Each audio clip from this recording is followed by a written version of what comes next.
मुग्धा और उसकी सास के बीच पूरा समय सास के किसी ना किसी काम को लेकर मतभेद चलते ही रहते हैं। बहू, ओ बहू, जरा चाय बना दे। मुग्धा चाय लेकर आती है। ये लीजिए, और कुछ चाहिए? अरे नहीं, बस चाय पीने का मन था। जाओ, तुम दूसरा काम करो। चाय पीने के थोड़ी देर बाद सास दोबारा मुग्धा को आवाज लगाती है। अरे बहू रे, आओ बहू, जरा हलवा तो बना दे, मीठा खाने को मन हो रहा है। इसी तरह मुग्धा की सास पूरा समय कोई ना कोई काम बताकर उसे रसोई से बाहर तक निकलने नहीं देती। कभी चाय, कभी हलवा, कभी पानी तो कभी दूध, हर समय खाने को चाहिए और उसके लिए अपने हाथ पैर बिल्कुल नहीं हिलाने। परेशान किया हुआ है इन्होंने। सास की जबरदस्ती परेशान करने की आदतों से दुखी मुग्धा एक शाम सचिन के साथ अपने कमरे में बैठी हुई बात कर रही होती है। सुनो जी, मम्मी जी की ये जानबूझकर मुझे परेशान करने की फरमाइशों से मैं बहुत फ्रस्ट्रेट हो चुकी हूँ। पूरे दिन में एक सेकंड का आराम नहीं मिलता। रसोई से बाहर कदम रखती नहीं कि बहू ये बना दे, बहुरी वो बना दे। अरे इनकी फरमाइशें चलती ही रहती है।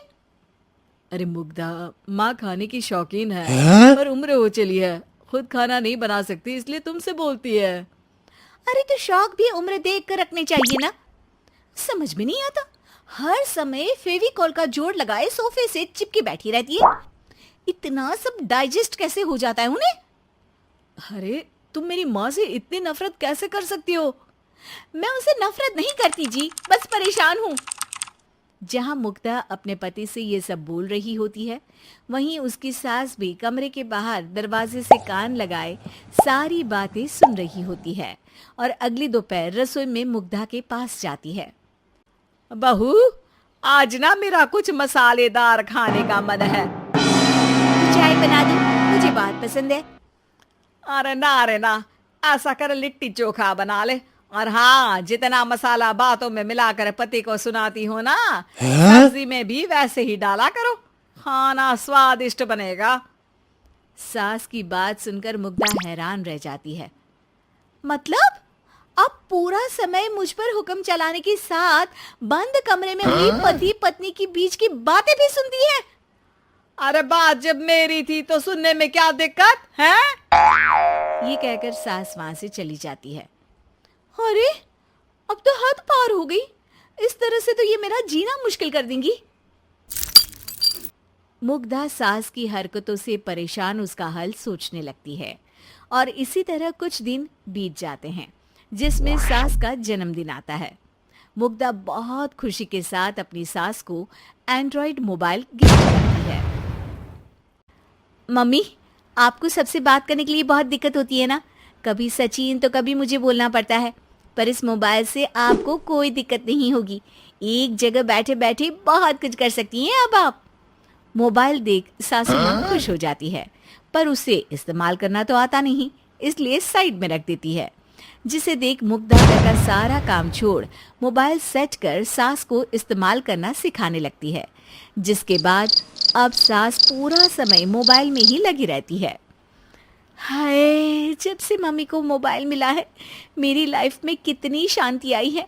अच्छा है, इसी तरह बिजी रहे तो मैं भी सुकून की जिंदगी जी पाऊंगी। अब मुग्धा जब मन करे काम करना, जैसा चाहे वैसा खाना बनाकर खाना, पूरा समय रिलैक्स और खुश रहने लगती है।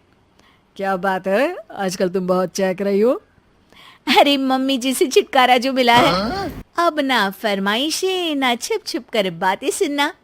अच्छा, तो मोबाइल गिफ्ट करने की ये स्कीम थी। इसी तरह दिन बीतते हैं और अब मोबाइल पर लगी सास फरमाइशों की जगह सवालों के लिए बहू को आवाजें लगाना शुरू कर देती है। अरे बहू सुन तो, देख जरा किसी का फोन क्यों नहीं मिल रहा? रिचार्ज खत्म हो गया है, पर अभी 4 दिन पहले ही तो मैंने किया था, इतनी जल्दी कैसे खत्म हो गया? अरे मैंने कल तेरी कनाडा वाली मौसी सास से 3 घंटे बात की थी ना। क्या? इतना महंगा तो मोबाइल भी नहीं आया जितना महंगा इसका रिचार्ज पड़ रहा है। इसके बाद तो जैसे मुग्धा के दिन के 24 घंटे में से 20 घंटे सास के पास उनके मोबाइल रिलेटेड प्रॉब्लम सॉल्व करने की ड्यूटी ही बन जाती है। अरे मुग्धा, ये मोबाइल में अचानक तेरी मौसी सास की शक्ल क्यों दिखने लगी और ये तो हिल भी रही है। मम्मी, ये गूगल डुओ का वीडियो कॉल है। इसमें आप बात करने के साथ एक दूसरे की शक्ल भी देख सकती हो। अच्छा, ये तूने मुझे पहले क्यों नहीं बताया? अब बताने के लिए पहले नहीं बताया।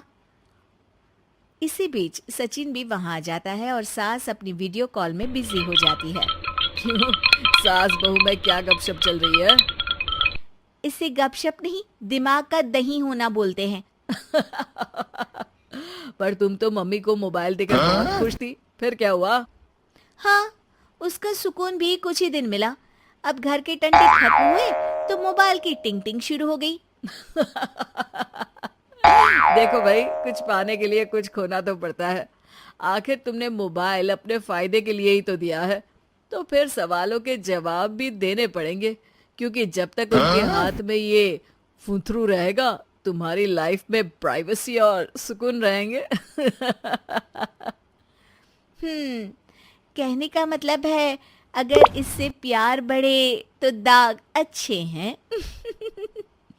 अरे मुझे पहले दिन से ही पता है मोबाइल किस मकसद से दिया गया है। भूलो मत, इससे पहले मैं बातें ही सुनती थी। सास की ये बात सुनकर मुग्धा शॉक में और सचिन हंसता रह जाता है।